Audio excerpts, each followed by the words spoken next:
આ તરફ કચ્છના ભચાઉમાં પોલીસ અને ગ્રામજનો વચ્ચે બોલાચાલી થઈ। તાલુકાના કિસાન સંઘના પ્રમુખ અટકાયત માટે ગયા હતા। અટકાયત કરવા પહોંચેલી પોલીસ સાથે તેમણે માથાકૂટ કરી। ગ્રામજનોના વિરોધ બાદ પોલીસ કર્મીઓએ ચાલતી પકડી હતી। ભચાઉના લુણવા ગામની આ ઘટના કે જ્યાં પોલીસ અને ગ્રામજનો વચ્ચે ઉગ્ર બોલાચાલી થઈ હતી। ભચાઉ તાલુકાના કિસાન સંઘના પ્રમુખની અટકાયત કરવા જ્યારે પોલીસ કર્મી પહોંચ્યા ત્યારે તેની સાથે માથાકૂટ કરી। મારી વાત તમે સાંભળો। આજે કોંગ્રેસનો કાર્યક્રમ છે, બરાબર? આજે કોંગ્રેસનો ભુજમાં કાર્યક્રમ છે। પાલ આમલિયા, જિગ્નેશ મેવાણી ને બધા આવવાના છે, બરાબર? તો કોંગ્રેસને અને કિસાન સંઘને કાંઈ લેવા દેવા નથી। અમે અમારા સંગઠનને તમે બદનામ શું કામ કરો છો?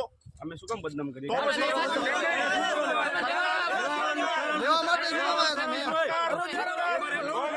અને કિસાન સંઘને કોઈ લેવા દેવા નથી, બરાબર? તો અમે કોંગ્રેસના કાર્યક્રમમાં જવાના નથી અને અમને તમે અમારા સંગઠનને શું કામ બદનામ કરો છો? મને બદનામ કરો તમે? મારી વાત સાંભળો। હા, હું લેવા આવવાનો તમને ફોન કરીને આવ્યો હું।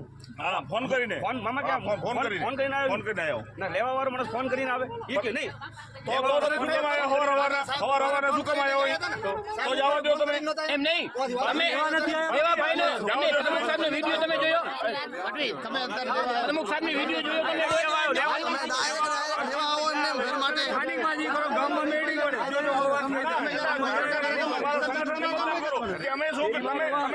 તમે કિસાન સંઘના લોકોને એટેક કરી લીધા।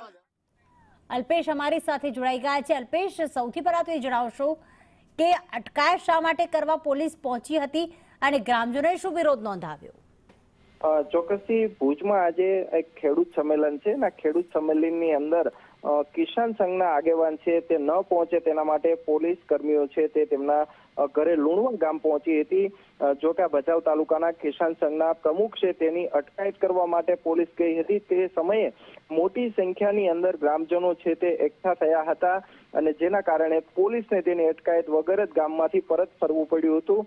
જે રીતે ગ્રામજનોમાં પણ એક આક્રોશ જોવા મળી રહ્યો છે અને ખેડૂત આગેવાને પણ સ્પષ્ટતા કરી છે કે ભારતીય કિસાન સંઘને કોંગ્રેસ સાથે કોઈ લેવા દેવા નથી અને ક્યારે પણ તેમના કાર્યક્રમમાં આ પ્રકારે જતા નથી। તેમ છતાં પોલીસ દ્વારા તેમની અટકાયત કરવા માટે તેમના ઘરે પહોંચ્યા હતા, જેને લઈને ગ્રામજનોનો ભારે વિરોધનો સામનો છે તે પોલીસ કર્મીને કરવો પડ્યો હતો। આભાર તમામ વિગતો માટે અલ્પેશ।